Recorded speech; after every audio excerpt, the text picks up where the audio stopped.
What I wanted to talk to you about is this whole COVID-19, coronavirus, self-isolation, quarantine, the whole world shutting down. I've kind of gone through waves where in the very beginning it was really strange that my kids were home, they weren't going to school, we couldn't leave the house. And so I kind of went from thinking it was something that was really cool to kind of losing my mind a little bit. And now it feels like it's tapering off and this is actually becoming reality. Right now, we all have a responsibility to contribute to flattening the curve, which means that the more that we self-isolate, the more that we stay home and do our part, this is hopefully going to taper down, and our wonderful doctors and nurses and scientists and all these people in the medical field are doing their very best to treat patients, to make sure that people go home and they're healthy and safe and they can recover, but also that we can develop a vaccine for this. I'm super grateful to all of the essential services, people from the medical staff to grocery workers, to the cleaners in hospitals, to delivery people. Like I still see delivery trucks driving up and down the road, delivering parcels to people. Thank you so much to all of you. And I think it's an awakening for also our world to recognize who is essential in this world. And maybe we can have a little bit more gratitude towards those people. And so I know that we come from a world where there's social classes. Because of social classes, you may think that, the person who is cleaning is not as important as the CEO of a company. And this is something that has really bothered me ever since I was a little girl, which was that social class system of, this person is down here, this person's around here. Oh, this person, they're a movie star. Oh, so they're up here. And if anything, what this has taught us is that celebrities are not essential services. The other thing I wanted to mention was there's a lot of stuff going out there that, if you're not learning a new language or you don't have a side hustle during this time, you're not lacking time, you're lacking discipline. And I really disagree with that.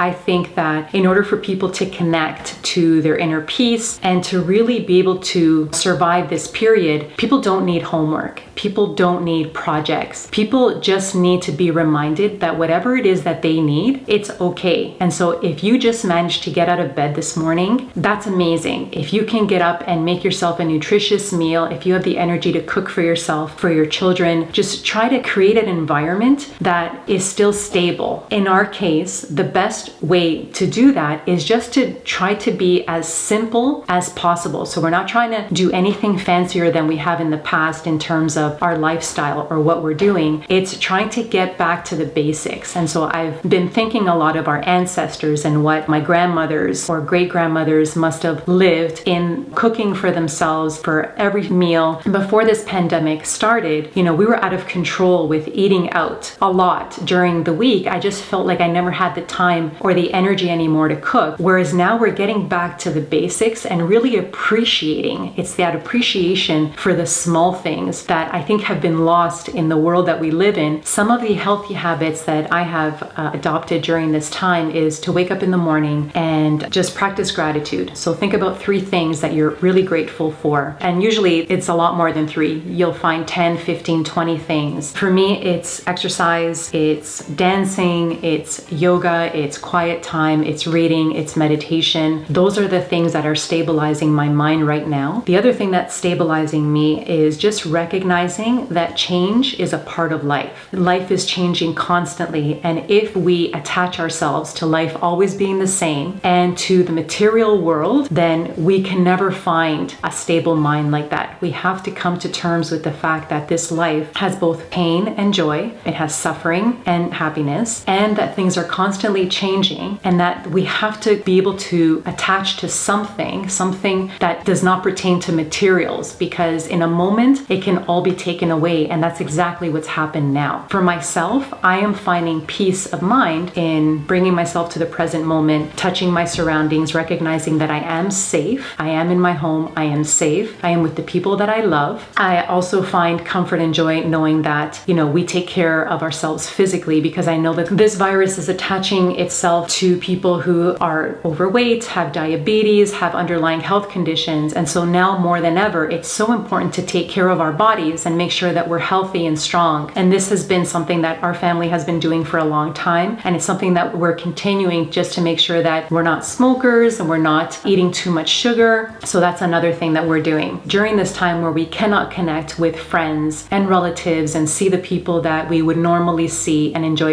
time with. I think it's really important for us to connect back with who we really are. And so instead of, again, focusing on the external, it's focusing on the internal. Like I was telling my husband, for someone who's an introvert like me, this is a bit of a dream come true, because when I do go out, I can wear a mask and no one knows who I am. And then when I'm home, I don't have to worry about who's coming over, who do we need to go and see, who do we need to visit, anniversaries, birthdays, stuff like that. It's downtime, but it's like connection time back with myself and figuring out who I am and am I happy with who I am? And if I'm not, then what else can I do to become happier with who I am, so that if I'm alone with myself, I am my own best friend and I'm happy with myself and I'm content and I don't feel like I'm missing anything if I'm not spending time with other people. I think it's realizing that life has an element of uncertainty, and so we cannot predict what the future holds. We only know what we have now, which is the present. We can take steps to influence the future, but we don't know what the future has in store for us. If we live in the future, then we constantly have that anxiety of what's going to happen. And a lot of times we imagine the worst, but the worst actually never happens. All we can do is have faith that everything will go back to normal and that people will go back to work and that hopefully people's finances will be restored. But it's that worrying, it's that doubt that doesn't serve us. It doesn't help us to achieve anything. It just makes us crazier and sad. It's having that gratitude, that appreciation for what we have now, and just doing whatever we can to positively influence what happens in the future. That's all that we can do. And last but not least, I wanted to send a message to the young people of the world. And so for that, I'm bringing in my daughter. Hello.